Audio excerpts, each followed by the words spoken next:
There's an issue sometimes, you know, if somebody is sick, he or she might go and see 3 or 4 different doctors, and those doctors might give different medication, and nobody knows what the other one is given, and I'm sure there is some kind of side effects. That's not the ideal situation.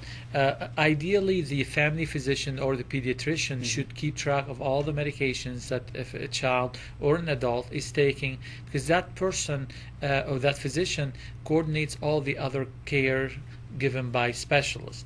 So you always should have that person at the center, which is the family physician, that monitoring all those medications. The second part of the question, I think, relates to diabetes. I'm not really aware of diabetes being caused by lack of eating or lack of number of meals. I mean, they are, and that's not really my specialty, though. So I can't claim to be an expert in this field. I heard that if you go for a week without eating, you will have diabetes around the 7th day, or the next week it can cause you to have diabetes. Now, that is something that I heard. But when I was telling you about that epileptic medicine that she was on, and it caused her to have, it was a valproic acid, and she had to have her CBC tested, her liver tested.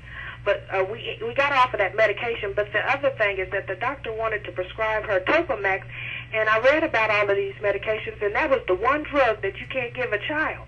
And I was just wondering, could I be in trouble for refusing to want to put her on something, even though they said she haven't had a seizure in the last 2 years, put her on something as Topamax, when I didn't read in the medical book that that was something that you just do not prescribe for children. It's only for adults with epilepsy. Yeah, I mean, obviously, epilepsy is really out of my specialty, so I really can't comment on that. I'd, advise the caller to call her physician, probably, to... Right. Okay. Shonda, I appreciate it so much. Have a good night. Bye-bye.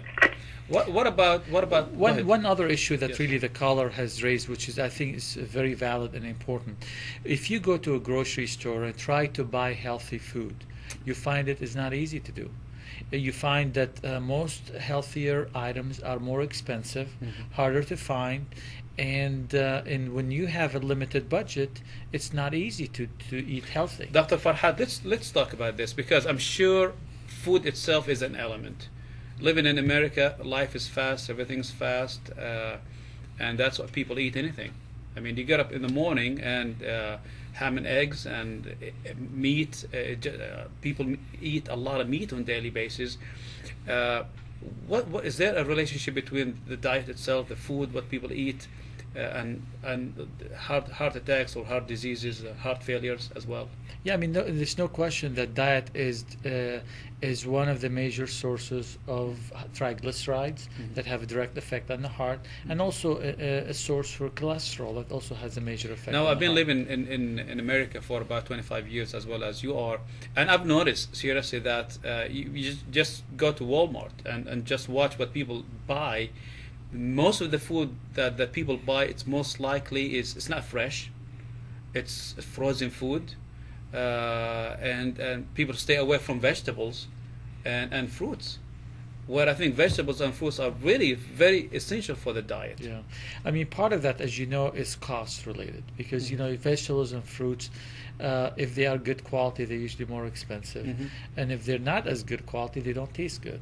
So you end up having people choose something that tastes better and more affordable, and that's why I hope that our food industry is trying to change that, because I think if you look at the carbohydrates that average American consumes in a day, it's a huge, and that's directly related to all this epidemic of obesity that we're facing as a nation. But talking about food leads me to asking about lifestyle in America. Lifestyle has a lot to do with what we eat. People work 24/7, and everything's rushing, and they don't even have time to go home and cook something to eat, because the mother is working, the father is working, everybody gets home, everybody's so tired, so just go to McDonald's or Burger King and eat the same food daily. People eat the same food. So the lifestyle, I think, in America has seriously an impact, a negative impact on everything we're doing on daily basis, mainly with relationship to the heart itself. Right, and that's something the sad part that we're seeing it at the younger generations, and generations that are sitting on the computers all day long instead of playing outside. They're less physically active, and the diet, like you said, it's very rich in fats and carbohydrates, and I think we'll start feeling the pinch. And talking again about lifestyle, it used to be that we used to be more mobile, more active. We used to walk everywhere we go. Nowadays, actually, we used to change the channel by walking 3, 4, 5, 6 distances. Steps. There's about 6 steps back and forth. Nowadays, you just sit here and you change all the channels. So what I'm trying to say is the lifestyle itself made us more to be less mobile anymore, and I think it does affect on our. I mean, this is just part of modern life. So that's really. the price. And that's the price. But on the other hand, now you have gyms and fitness centers and other places that we didn't have 15, 20, 30 years ago. But the problem, you see people kill themselves. They get up at 5 o'clock in the morning and they jog for about 3 miles. But what they eat, junk. And what is the balance? You have to look at the whole picture, Sure. And you have to adjust your lifestyle to change it in a balance.